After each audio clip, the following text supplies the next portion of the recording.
Bismillahirrahmanirrahim. Assalamualaikum warahmatullahi wabarakatuh. Dalam kajian kali ini kita akan membahas tentang Sayyidina Ali radhiyallahu anhu dan korelasinya dengan Raden Kian Santang atau Rakian Sancang. Karena dengan ketiga tokoh ini kita akan menelusuri bagaimana agama Islam bisa masuk ke Nusantara yang dibawa oleh Raden Kian Santang yang pernah berguru kepada sahabat Rasulullah SAW Sayyidina Ali radhiyallahu anhu. Kajian kali ini merupakan sequel dari kajian-kajian sebelumnya, maka ada baiknya sebelum kajian ini sobat-sobat semua untuk menyimak video-video sebelumnya yang juga mengkaji bagaimana Islam masuk ke tanah Nusantara pada zaman saat Rasulullah SAW mulai dilahirkan di kota Makkah Al-Mukarramah. Baik, mari kita mulai saja.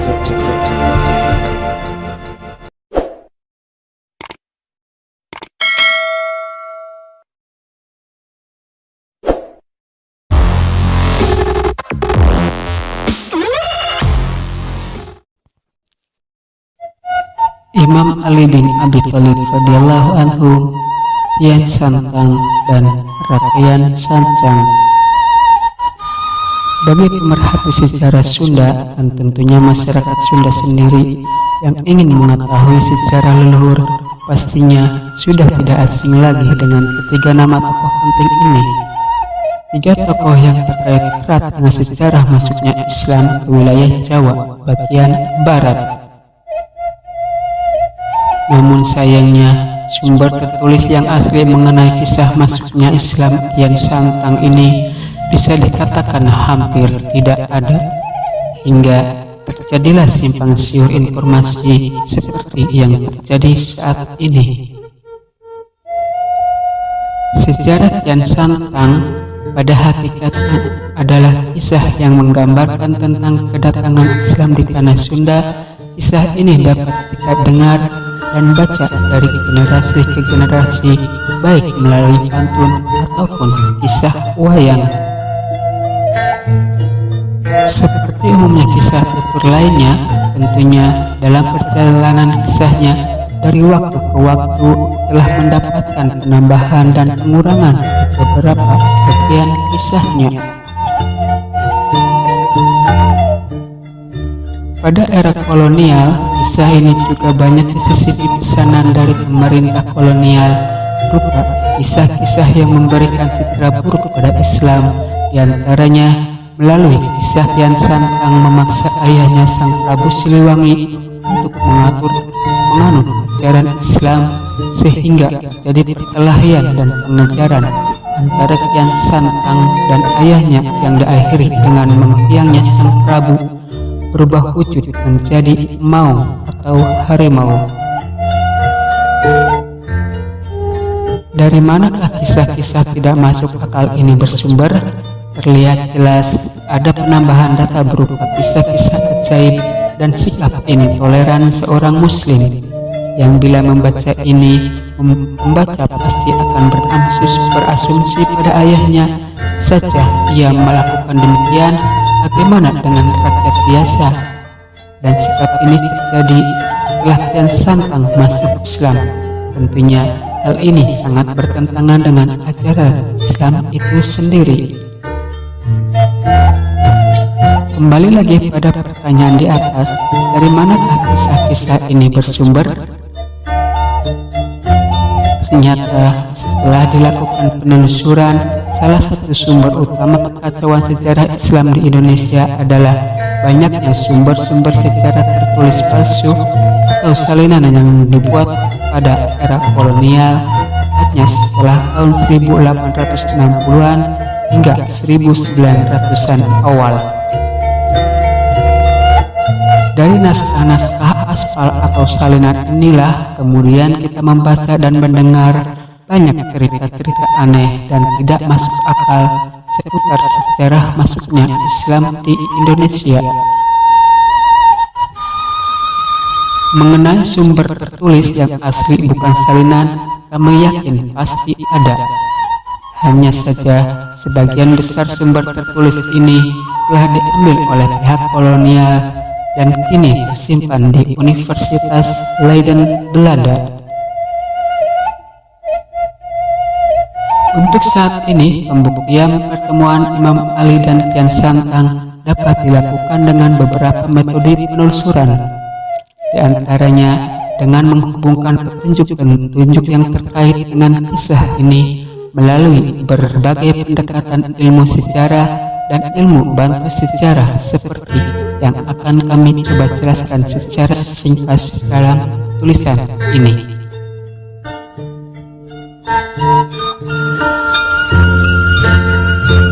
Kekacauan data sejarah yang paling sering ditemukan adalah terjadinya tumpang tindih tahun kehidupan para tokoh, hingga tidak ada titik temu antara tokoh dalam naskah kuno dengan fakta sejarah yang diambil dari sumber lain. Misalnya, tokoh yang harusnya hidup pada tahun 630 Masehi seolah-olah hidup pada tahun 1400-an. Padahal faktanya Islam pada tahun 1400-an telah tersebar di Indonesia dari Sabang sampai Merauke, yang pastinya sulit untuk dicerna dengan akal sehat bila Islam yang baru dikenal tahun 1400-an, pengaruh dan tradisinya sudah tersebar hampir ke seluruh Nusantara. Salah satu kisah yang mengalami perusakan dan pemalsuan sejarah ini adalah kisah pertemuan Kian Santang dan Imam Ali. Berdasarkan data-data yang telah kami kumpulkan dan tidak mungkin kami masukkan ke dalam tulisan ini karena banyaknya data-data tersebut, diketahui bahwa Islam masuk ke Indonesia sejak masa Rasulullah SAW masih hidup, baik melalui utusan beliau SAW maupun penduduk dari seluruh dunia yang memang sengaja datang untuk mengenal Nabi terakhir sekaligus mempelajari Islam.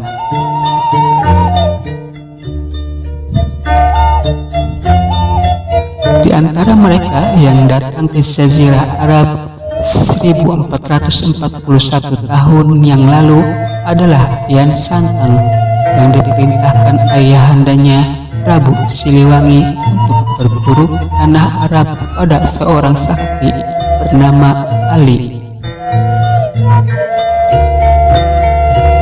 Di antara pembaca mungkin ada yang bertanya, bagaimana hal tersebut bisa terjadi? Dari mana Prabu Siliwangi mengetahui keberadaan Nabi Muhammad dan Sayyidina Ali? Ada beberapa faktor utama yang menyebabkan berita tentang Islam telah sampai ke Nusantara pada saat Rasulullah SAW masih hidup, yaitu faktor agama dan perdagangan. Kedua faktor petunjuk ini hilang dan rusak juga karena beberapa sebab, hingga kisah penting ini terkesan mistis dan diragukan kebenarannya dalam sejarah ilmu, yaitu faktor bahasa dan faktor pemalsuan sumber sejarah. Sekarang mari kita bahas dua faktor penting sebagai petunjuk bahwa kisah pertemuan Imam Ali dan Kian Santang adalah fakta sejarah dengan pembuktian berikut. Faktor agama. Penduduk Indonesia 1442 tahun yang lalu jumlahnya sangat sedikit bila dibandingkan luas kepulauan Nusantara. Hal ini bisa diketahui melalui sensus penduduk yang dilakukan pada awal abad ke-18. Pulau Jawa dan Madura yang berpenduduk terpadat saja hanya berpenduduk 5 juta orang. Bisa diperkirakan jumlah penduduk Pulau Jawa 1000 tahun yang lalu tentunya jauh lebih sedikit dibandingkan jumlah penduduk berdasarkan sensus tahun 1800-an.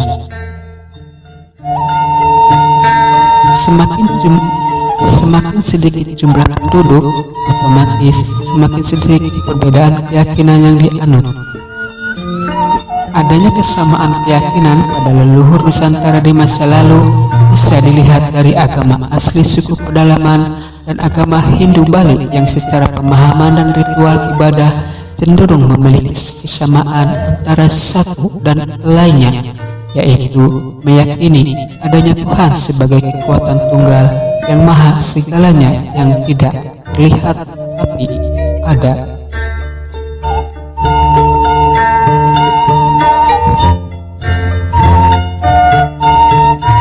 Keyakinan akan Tuhan yang Maha Esa, kekuatan tunggal yang maha segalanya, ini adalah salah satu ciri bahwa mayoritas leluhur penduduk Indonesia adalah penganut agama Tauhid, yang dalam ajaran Islam disebut dengan Millatul Ibrahim, atau dalam sebutan bahasa setempat disebut agama Dharma, Kapitayan, dan sebagainya, yang meyakini adanya kekuatan tunggal yang maha segala atau Sang Hyang Widi atau Dia yang satu.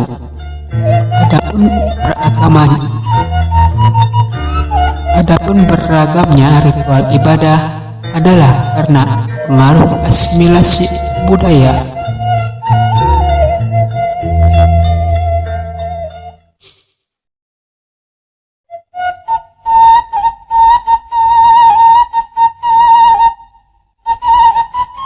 Berdasarkan sejarah Islam, agama Tauhid diajarkan oleh para nabi dan rasul yang diutus ke seluruh penjuru dunia.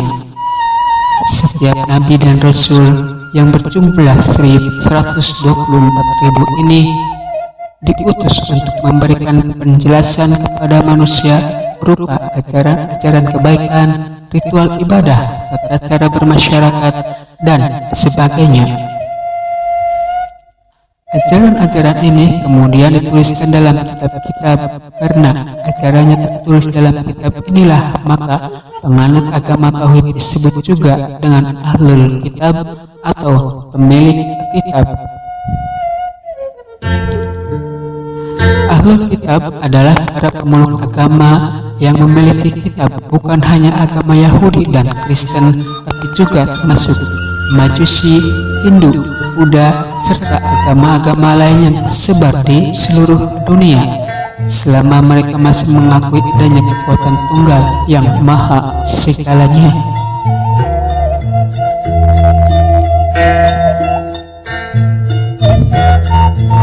Dalam Al-Quran, golongan Ahlul Kitab disebutkan dalam beberapa ayat. Dalam sejarah Nabi Sallallahu Alaihi Wasallam dikisahkan tentang nubuat atau ramalan kedatangan Nabi terakhir yang diketahui oleh pemeluk ahli kitab jauh sebelum kelahiran Nabi Muhammad Sallallahu Alaihi Wasallam. Peristiwa ini diketahui karena setiap kelahiran Nabi disebutkan pada kitab-kitab mereka, termasuk kelahiran Nabi Muhammad Sallallahu Alaihi Wasallam. Dalam ajaran Islam disebutkan pada awalnya agama di dunia ini hanya satu. Kemudian terjadi perbedaan pendapat di antara umat manusia hingga lahirlah berbagai macam agama dan aliran dalam agama. Ahlul Kitab dan menyembah kepada Tuhan yang satu adalah ciri agama Tauhid. Adapun beragamnya cara beribadah adalah hasil perbedaan pendapat tersebut yang harus dihormati dan dihargai, seperti yang dicontohkan oleh Nabi Muhammad Sallallahu Alaihi Wasallam. Setelah masa kenabian Muhammad Sallallahu Alaihi Wasallam, Ahlul Kitab terbagi dua golongan. Mereka yang meyakini Nabi Muhammad adalah Nabi terakhir yang tertulis dalam kitab-kitab mereka, kemudian menjadi Muslim, dan yang tidak meyakini tetap pada agamanya. Sebagai bagian dari ajaran agama Tauhid, sebagai penduduk Nusantara saat itu telah mengetahui kedatangan Nabi terakhir. Berikut ciri-cirinya melalui kitab-kitab mereka yang ditulis dengan bahasa daerah mereka masing-masing, seperti yang disebutkan dalam Quran Surat Ibrahim 14 ayat 4. Allah Subhanahu wa Ta'ala berfirman bahwa Allah Subhanahu wa Ta'ala mengutus Nabi dan Rasul dengan bahasa kaumnya agar dia dapat memberi penjelasan pada mereka.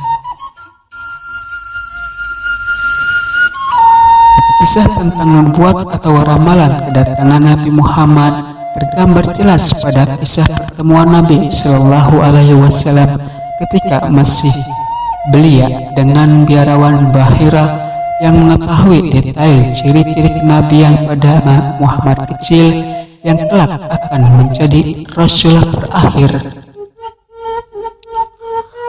Beberapa kisah sahabat Nabi yang umum diketahui juga berkisah tentang beberapa tokoh sahabat yang awalnya beragama Tauhid mencari sang Nabi yang cirinya tersebut dalam kitab-kitab mereka.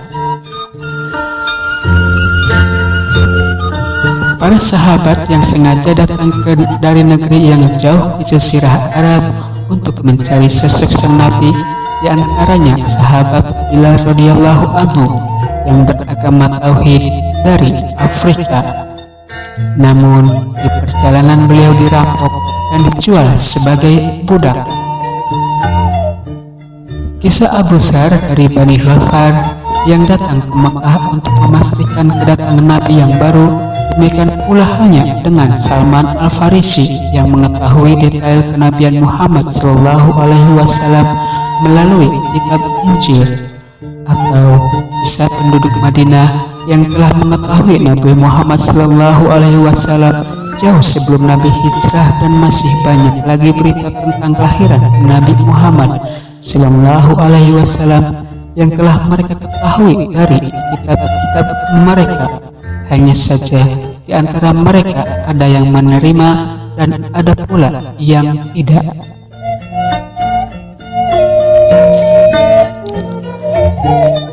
Dari penggalan kisah Nabi Muhammad Sallallahu Alaihi Wasallam di atas, pertemuan Kian Santang dan Imam Ali alaihissalam atau Sayyidina Ali radhiyallahu anhu menjadi tidak aneh lagi. Sebagai seorang penganut tauhid, baik Kian Santang ataupun ayahnya Sang Prabu Siliwangi tentunya akan merasa terpanggil untuk melihat sang Nabi terakhir Muhammad Sallallahu Alaihi Wasallam yang namanya telah mereka ketahui dalam kitabnya, hingga kemudian memberitakan putranya berguru langsung pada beliau Sallallahu Alaihi Wasallam. Faktor perdagangan. Rute perdagangan kuno dari negara Arab hingga ke Cina.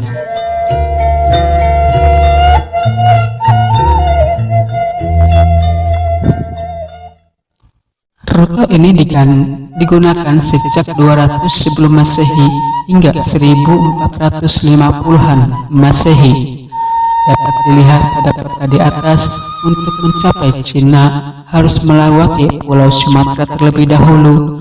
Rute ini tetap digunakan pada utusan Rasulullah Sallallahu Alaihi Wasallam untuk melakukan syiar Islam hingga ke negeri-negeri yang jauh. Rute ini pula yang digunakan dalam perjalanan hijrah kaum muslimin Bani Alawin, keturunan Nabi Sallallahu Alaihi Wasallam, kaum Syiah Ahlul Bait, dan dari keturunan para pengikutnya yang terjadi secara bergelombang.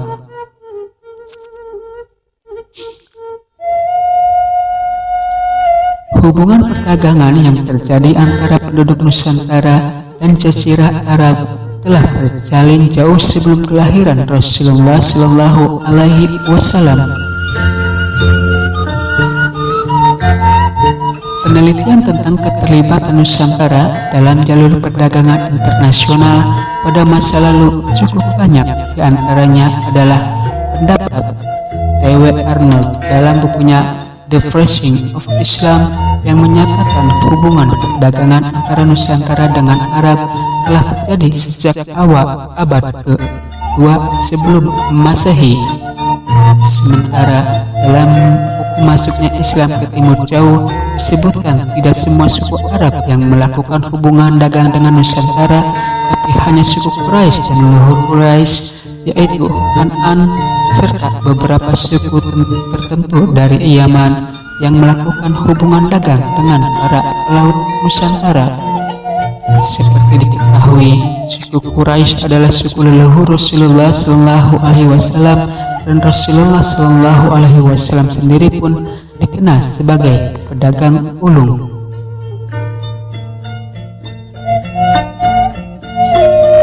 Dari hubungan perdagangan dan agama ini, semakin wajarlah bila kedua tokoh ini memang pernah bertemu. Hanya saja kisahnya mungkin tidak semistis dan segaib seperti yang kebanyakan kita ketahui dari berbagai blog internet. Imam Ali alaihissalam adalah guru bagi Kian Santang. Bukan hanya bertemu Imam Ali dan berguru pada beliau, dalam salah satu sumber yang kami dapatkan, Kian Santang juga belajar dan bertemu langsung dengan Rasulullah SAW setelah sebelumnya bertemu atau berpapasan dengan Imam Ali alaihissalam. Peristiwa ini terjadi di Mekah sekitar tahun 630 Masehi setelah penaklukan Mekah oleh kaum muslimin. Rasul Shallallahu Alaihi Wasallam kemudian memerintahkan Kian Santang untuk belajar Islam dengan Sayyidina Ali radhiyallahu anhu. Hal ini pun bukan sesuatu yang aneh, karena bisa dibaca dalam kisah-kisah sejarah Rasulullah Shallallahu Alaihi Wasallam. Rasulullah Shallallahu Alaihi Wasallam biasa memerintahkan para sahabat pilihan untuk mengajarkan Islam pada mereka yang baru mengenal Islam. Rekayan Sancang atau Kian Santang. Dua nama ini muncul setelah ditemukannya data dari seorang ulama Mesir bahwa salah seorang sahabat Imam Ali adalah pangeran dari Timur Jauh atau Nusantara. Data ini diambil dari manuskrip kuno yang tersimpan di Universitas Al-Azhar Mesir, yang diantaranya mengisahkan tentang sahabat Imam Ali, seorang pangeran yang berasal dari Timur Jauh yang ikut perang Siffin dan beberapa peperangan lain bersama Imam Ali radhiyallahu anhu. Setelah diteliti oleh Insinyur Haji Dudung Faitur Rahman, satu-satunya kisah pertemuan pangeran dari Timur Jauh dengan Imam Ali adalah kisah Kian Santang yang terjadi di Jawa. Dan setelah diteliti kembali, pangeran Jawa yang hidupnya satu masa dengan Imam Ali dan menjadi sahabat Imam Ali serta ikut dalam perang Siffin tidak lain adalah Rekayan Sancang.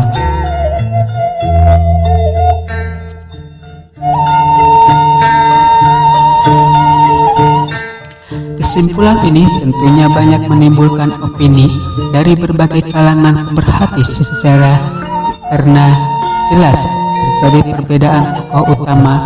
Kisah yang beredar di masyarakat Sunda selama berabad-abad adalah Kian Santang, sementara tokoh yang bertemu dengan Imam Ali yaitu Rekayan Sancang, pangeran Jawa yang masa hidupnya satu masa dengan Imam Ali.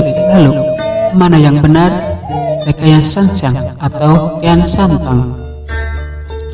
Berikut adalah beberapa pembuktian yang kami dapatkan dari hasil penelitian kami tentang sejarah Islam di Sunda berdasarkan naskah-naskah kuno, situs purbakala, mitos, legenda, kisah turun-temurun, naskah silsilah, kajian ilmu antropologi, filologi, dan arkeologi yang kami dapatkan. Pembuktian pertama, tentu saja melalui penelusuran sumber baik lisan, tulisan, atau mengunjungi situs yang terkait dengan tokoh Kian Santang dan Prabu Siliwangi.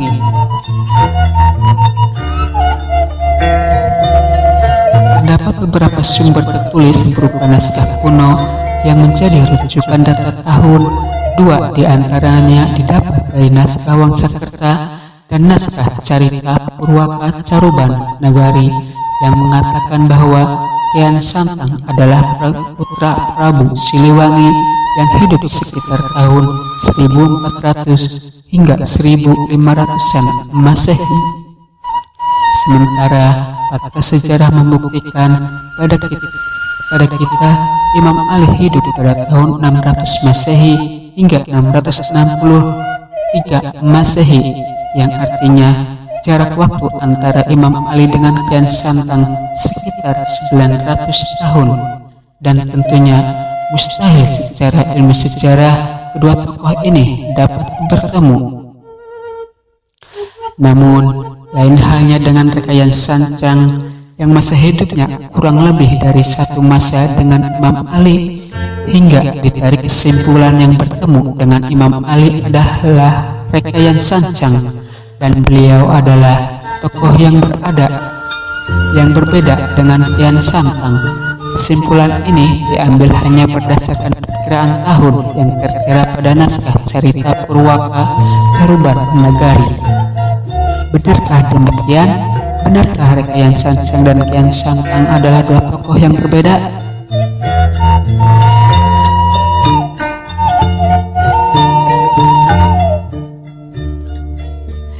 Bila benar demikian, artinya kita telah membuang seluruh sumber lisan, tradisi, dan budaya, situs pemakaman kuno yang tersebar merata di seluruh Indonesia, sejarah dan silsilah para tokoh muslim yang telah menjadi pemimpin di Jawa Barat sejak tahun 800-an Masehi. Tentu saja hal tersebut mustahil dilakukan dalam penelitian sejarah yang benar. Setelah kami pelajari dari peneliti Profesor Bukhari almarhum, seorang filolog yang cukup terkenal, mengatakan bahwa kedua naskah di atas adalah dua di antara ratusan naskah salinan yang dibuat atas perintah kolonial. Jadi sangat memungkinkan pada kedua naskah ini terjadi penambahan dan pengurangan data sesuai pesanan pemerintah kolonial pada masa itu.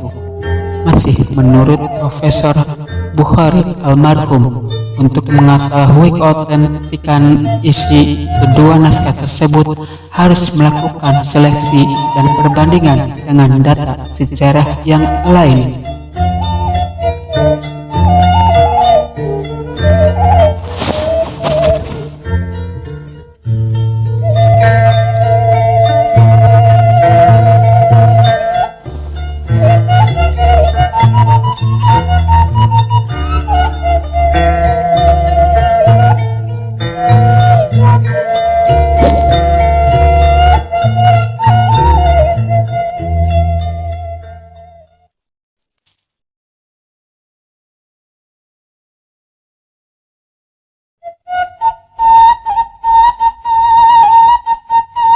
Dari penelusuran inilah kami juga menemukan fakta sejarah penting mengenai tokoh Prabu Siliwangi.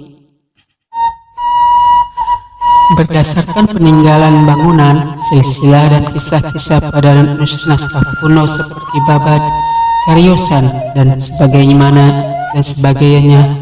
diketahui bahwa Prabu Siliwangi pun sebenarnya hanya gelar yang digunakan untuk menyebut para penguasa yang adil di Nusantara dari masa ke masa, dari mulai zaman Nabi Nuh alaihissalam hingga Prabu Siliwangi terakhir sebelum era kolonial yang mencapai puncak kejayaan pada tahun 1482 hingga 1521. Dan inilah Prabu Siliwangi yang umumnya diketahui masyarakat saat ini.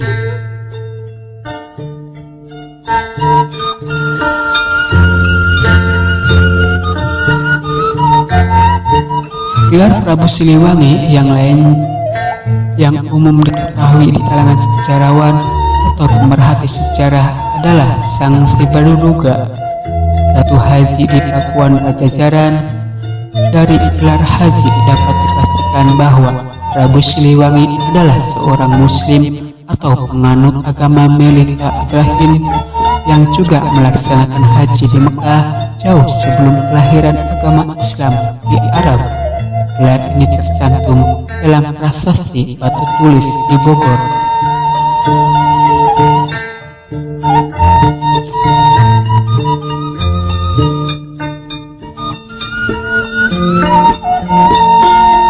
Wangnapun ini sangkala Prabu Ratu Ranipun diwastu dia ingaran Prabu Guru Ewatwarana diwastu dia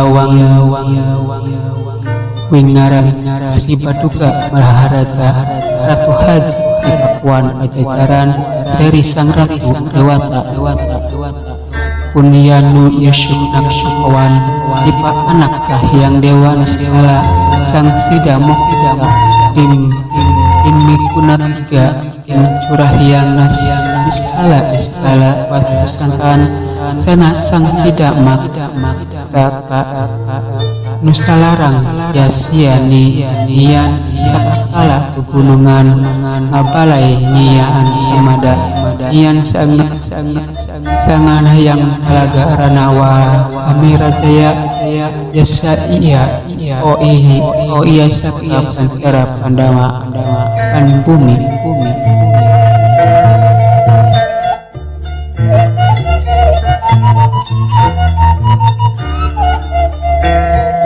Terjemahan bebasnya kira-kira sebagai berikut. Semoga selamat. Ini tanda peringatan Prabu Ratu Alam almarhum dinobatkan dia dengan nama Prabu Guru Dewa Prana. Dinobatkan lagi dia dengan nama Sri Baduga Maharaja Ratu Haji di Pakuan Pajajaran Sri Sang Ratu Dewata. Dialah yang membuat barit atau pertahanan Pakuan.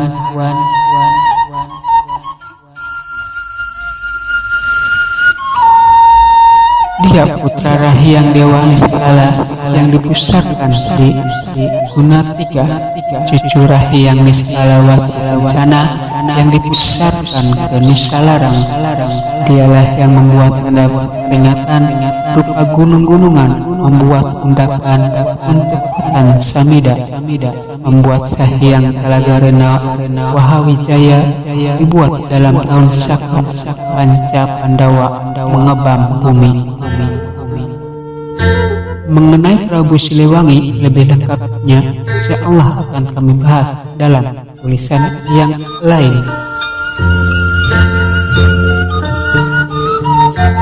Rangkaian dari Sancang.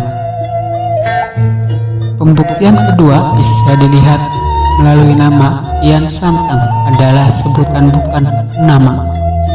Kata Kian atau Kian awalnya berasal dari kata Kian yang diambil dari bahasa Sanskerta yang artinya pangeran atau pemimpin.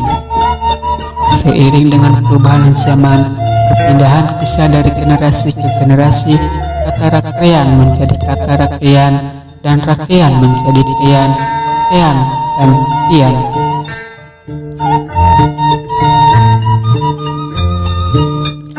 Dalam ilmu filologi, perubahan kata adalah hal yang umum terjadi.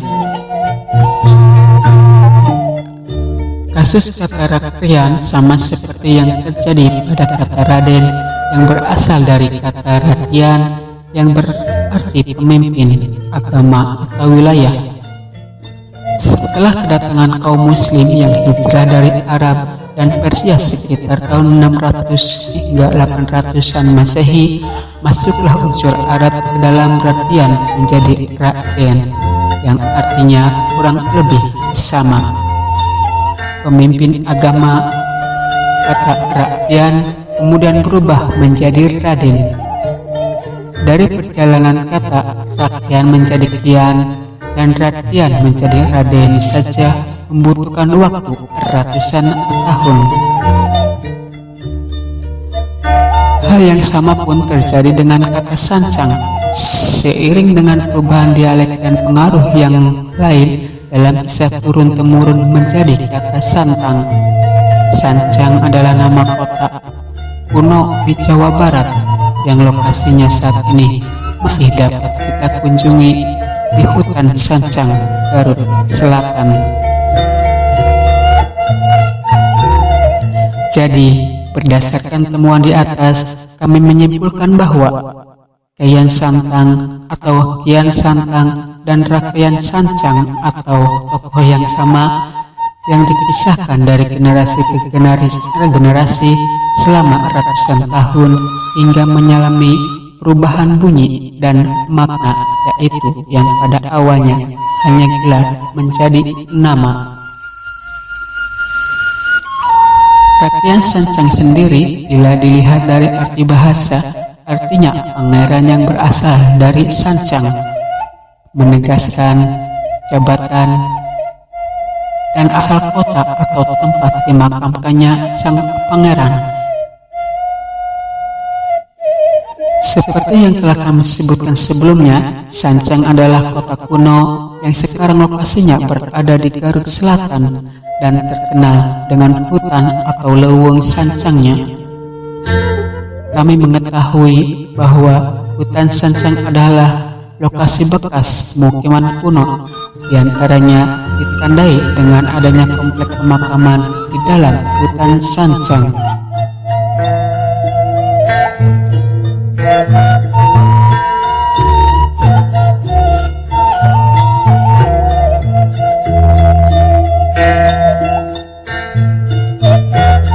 Kisah Rakyat Sancang dan pertemuannya dengan Imam Ali radhiyallahu anhu dikisahkan secara turun-temurun dari generasi ke generasi, baik dalam bentuk pantun maupun wayang, dan seperti umumnya tradisi lisan pasti mengalami penambahan, pengurangan isi kisah dan perubahan nama tokoh yang disesuaikan dengan dialek sang penutur.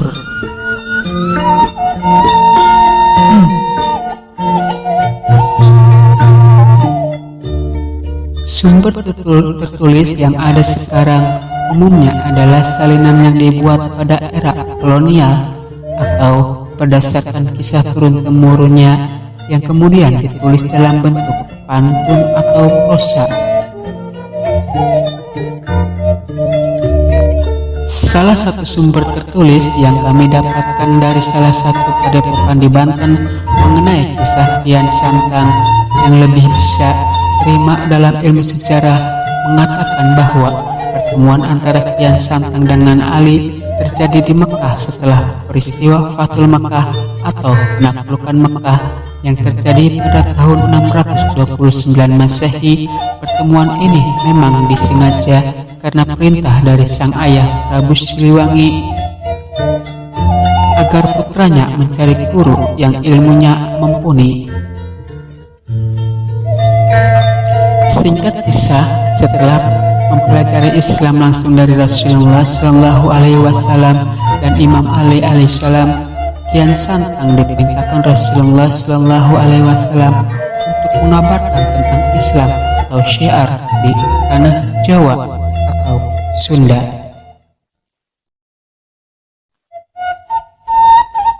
Kisah Prabu Siliwangi yang berperang melawan anaknya sendiri atau Prabu Siliwangi yang berubah atau ngahyang menjadi mau setelah kalah berperang dengan putranya sebenarnya tidak pernah ada.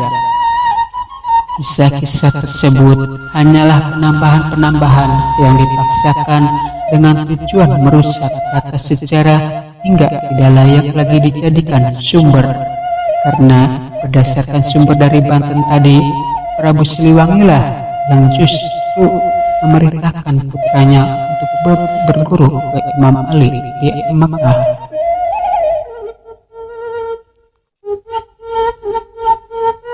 Peperangan antara ayah dan anak ketika sang anak memilih Islam adalah kisah rekayasa buatan era kolonial untuk memperburuk citra Islam. Kisah seperti ini terdapat hampir di setiap naskah kuno di Indonesia karena memang mayoritas naskah-naskah ini buatan era kolonial, baik yang berbentuk buku atau lontar. Kisah orang tua melawan anaknya setelah sang anak memeluk Islam yang terkenal selain Kian Santang dan Prabu Siliwangi antara lain Raden Patah berperang melawan ayahnya Raja Majapahit Brawijaya V. Kisah Raden Patah dan Brawijaya V dari Majapahit memiliki alur cerita yang hampir mirip dengan kisah Kian Santang dan Prabu Siliwangi, dan beberapa kisah serupa yang kami temukan pada naskah-naskah kuno salinan dari Sumatera dan Kalimantan. Dari sini dapat ditarik benang merah bahwa kisah-kisah yang hampir mirip ini pada dasarnya adalah kisah leluhur yang sama, hanya saja dikisahkan pada lokasi yang berbeda dengan bahasa dan dialek yang berbeda, seperti yang dikatakan Pangeran Wangsakerta dalam Nasah Wangsakertanya. Kawaliata awang Sunda lawan ika wang Carban Muang sekawah ira wang Jawa Kulwan hanya batu Prabu Siliwangi Raja Pajajaran Ratiaka duduk ngaran swaksa nira. Hanya orang Sunda dan orang Cirebon serta orang Jawa Barat yang menyebut Prabu Siliwangi Raja Pajajaran, jadi nama itu bukan nama pribadinya.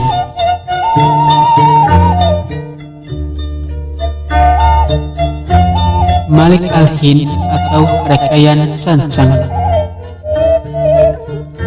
Pembuktian ketiga dari sejarah Islam berdasarkan hadis yang cukup terkenal dikisahkan tentang kedatangan seorang tokoh dari India. Tidak disebutkan nama, tapi hanya gelarnya saja Malik Al-Hind, yang artinya penguasa dari India. India adalah sebutan bagi kepulauan Nusantara sebelum dan sesudah era kolonial. Sebutan bagi anak benua India ratusan tahun lalu adalah Barat, dan nama Barat ini masih digunakan hingga saat ini sebagai nama resmi India. Setelah masuk Islam, Rasulullah Shallallahu Alaihi Wasallam mengganti nama Malik Al-Hind menjadi Abdullah As-Samudri.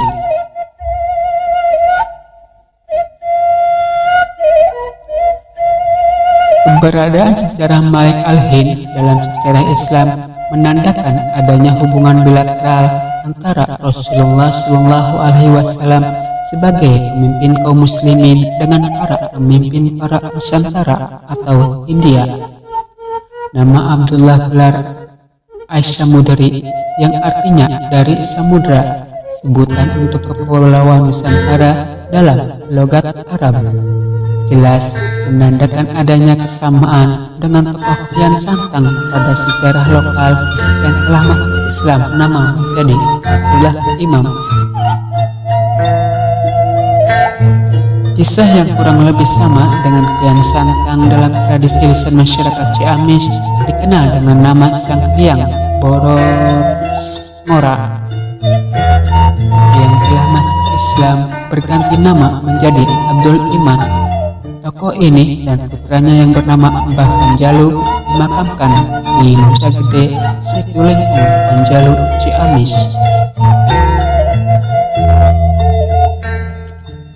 Adanya usaha pemalsuan sejarah Islam melalui sistem penyalinan dan naskah-naskah aslinya jika tidak bisa dianggap remeh, karena pemalsuan naskah sama dengan pemalsuan sejarah.